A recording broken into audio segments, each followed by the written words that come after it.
Sometimes it takes almost nothing. A look, a tone, a careless comment. Something so small it shouldn't matter, and yet it does. You feel it in your chest, like a spark that suddenly becomes fire. Your shoulders tense, your jaw locks. You tell yourself, don't react, just let it go. But you already have. You replay it in your mind. You write the script of what you should have said. You carry the weight of it long after the moment is gone. Why does this happen? Why do the smallest things linger? Why do we allow someone else's words, their energy, their mood, to take over our own? It doesn't make sense. You know they don't control you. And yet, in that moment, they do. And maybe you've asked yourself this. Why do I get angry so easily? Why do certain people ruin my whole day, while others roll off my back? Carl Jung offered an answer. A truth so sharp, most people spend their entire lives running from it. He said, everything that irritates us about others can lead us to an understanding of ourselves. Think about that. It's not the insult, not the interruption, not the tone that truly disturbs you. It's what it awakens in you. Every irritation, every trigger is a mirror, showing you the part of yourself you've ignored, rejected, or buried. And until you face that mirror, you'll keep living as if the world holds the strings to your emotions. So what if the things that bothered you most were never about them, but about you? We live in a world obsessed with control. Everywhere you look, you're told how to stay calm, how to keep your composure, how to detach. Breathe in, breathe out. Meditate. Ignore them. Block their number. Pretend it doesn't matter. And for a while, it works. You feel strong, untouchable, like you've finally mastered yourself. But then it happens again.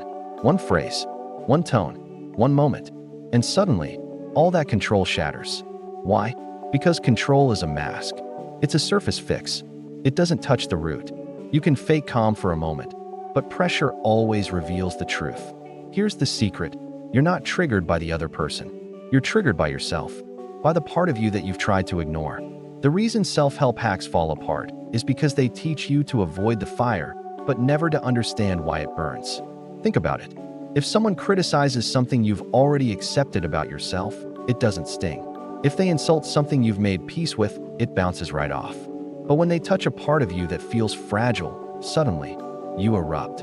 You're not fighting them. You're fighting the shadow inside of you. And the harder you try to suppress it, the louder it gets. Most of us are taught that anger is dangerous, that it's something to suppress, to control, to push down until it disappears. But what if anger isn't a problem at all? What if anger is a messenger? Carl Jung believed anger is exposure. When someone gets under your skin, they don't hold power over you. They've simply touched something raw, something you've been avoiding inside yourself. Anger doesn't come from them. It comes from the shadow. Think about it. You don't get angry when someone mocks a part of you you've accepted. If you know you're short and someone points it out, it's almost laughable. But when they hit a nerve, the place you still doubt, the part of you still aching, the story you still believe, that's when rage rises. Maybe someone ignores you, and suddenly you feel invisible, not because of this moment, but because deep inside you still carry the wound of being unseen. Maybe someone talks over you, and the memory of never being allowed to speak comes rushing back. Maybe someone makes you feel small, not because you are, but because a part of you still believes it. Anger, then, isn't proof of weakness. It's a signal, pointing directly at the places within you that are still waiting to be healed. It's not about suppression. It's about translation. The question isn't, how do I stop being angry? The real question is, what part of me did this moment just wake up? Carl Jung believed we are all haunted by what he called complexes, emotional patterns created from our past. And every time you're triggered, you're not just reacting to the person in front of you. You're reacting to the parent who never listened, to the friend who betrayed you, to the moment you learned it was safer to stay quiet than to speak your truth. This is why triggers feel so overwhelming. They're not just about the present moment. They're echoes of the past, reverberating through time, demanding to be acknowledged. That's why when someone dismisses you today, it hurts far more than it should. It's not just their dismissal. It's the years of not being seen. When someone criticizes you now, it's not just about their words. It's the old wound of never being enough. And here's the painful truth. Most of us spend our lives trying to control the outside world, so we never have to feel the chaos inside. We avoid people, set rigid rules, try to force the world into silence, but none of it brings peace. Because control isn't peace. Control is anxiety with better branding. Real peace comes only when you confront the part of you that reacts. The wounded child, the silenced teenager, the version of you that still aches to be understood. Until you face that, the past will always bleed into the present. The hardest truth to accept is this: it's not about them. It has never been about them. The people who drive you crazy aren't enemies sent to torment you. They are mirrors, reflecting the pieces of yourself you've refused to face. You think you hate arrogance, but maybe, deep down, you were punished for confidence. You think you can't stand people who talk too much, but maybe you were silenced, never allowed to speak freely. You think detached people bother you because they don't care, but maybe they remind you of your own dependence, the need for closeness you've always been ashamed of. That's why Jung said the shadow is born out of what we repress. The parts of us labeled as too much, too loud, too weak, too needy, too sensitive. So we lock them away, building a mask, a persona, to survive. But the shadow doesn't disappear. It waits. And when we encounter someone who embodies the very traits we buried, rage rises. We think we're angry at them, but really, we're angry at ourselves, at the version of us we disowned. This is the brutal truth. Every trigger is a mirror. Every irritation points back at us. Until we accept that, we'll keep running in circles, blaming the world for the parts of ourselves we've abandoned. So what do we do with this shadow? Jung never said to destroy it. He said to integrate it. Integration means recognizing that the parts of you you've buried never went away. They're still alive, still asking to be seen. Think about it. You value emotional intelligence. You've trained yourself to stay calm, patient, mature. And then someone walks in, loud, entitled, dramatic, out of control. Instantly, you feel anger flood your body. But here's the twist. It's not really them you hate. It's what they awaken in you. Maybe the memory of being punished for being dramatic yourself. Maybe the shame of the times you lost control. Maybe the part of you that still longs to take up space, but never felt allowed to. This is what Jung meant when he said anger is unprocessed memory. The people who trigger you most are not enemies. They are walking flashbacks. They bring you face to face with the younger version of yourself who was never allowed to exist. Shadow work begins when you stop blaming them and start studying your reaction. When you stop saying, "They made me angry," and start asking, "What part of me did they just wake up?" Because in that moment, the world is giving you a mirror. And what you do with that reflection, that is your real classroom. Most people live on autopilot. Someone pushes a button and we react, instantly, defensively, blindly. But emotional mastery begins the moment you stop reacting and start reflecting.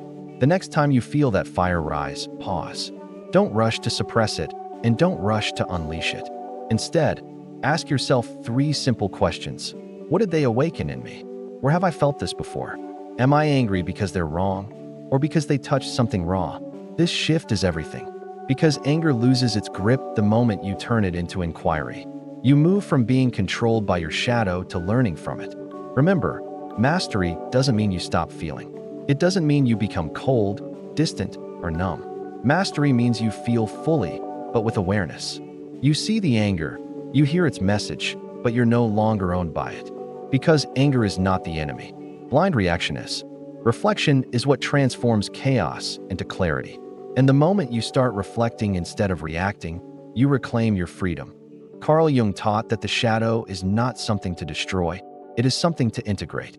Integration means this. When someone disrespects you, you can set a boundary without hate. When someone leaves you, you can let them go without turning it into a story about your worth. When someone tries to provoke you, you no longer collapse into defensiveness. That is real power. Not the power to control others, but the power to remain centered no matter what they do. Imagine this. You're standing in front of the very person who used to trigger you. Same tone, same arrogance, same emotional chaos. But this time, you don't flinch. You don't defend. You don't shrink. You simply see them clearly. And more importantly, you see yourself clearly. The fire that once consumed you is gone. Not because you've become numb, but because you've made peace with the part of yourself they used to awaken. And now, they have no power. This is what Jung called individuation, the lifelong journey of becoming whole. You cannot become whole if you are still at war with your own reflection. But the moment you stop blaming the mirror, you begin healing the image. And in that process, anger transforms from an enemy into wisdom. Most people think freedom comes from avoiding difficult people, from cutting out, blocking, or escaping those who trigger them. But Jung's wisdom points to something far greater.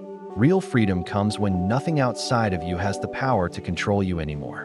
This is the final freedom, when anger no longer owns you, when irritation no longer hijacks your peace. Not because you built walls, but because you stopped leaking power.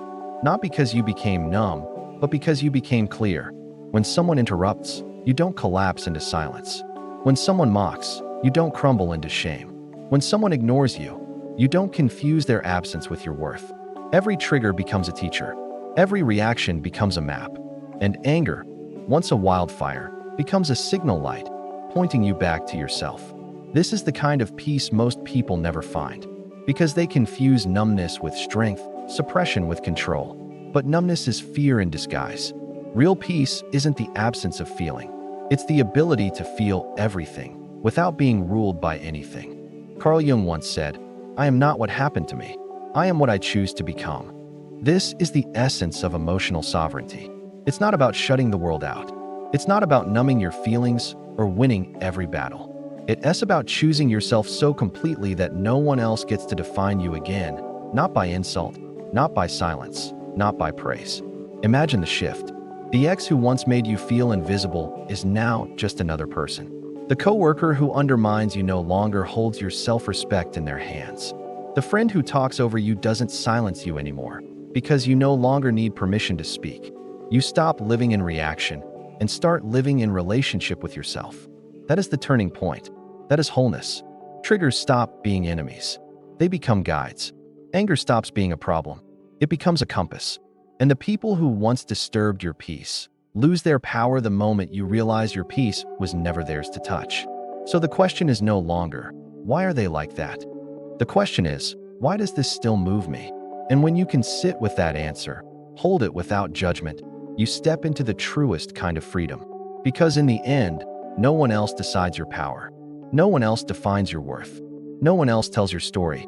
That belongs to you and you alone. And when you finally choose to own it, the world can roar, provoke, misunderstand, even reject you. But you remain still, not passive, not numb, but free.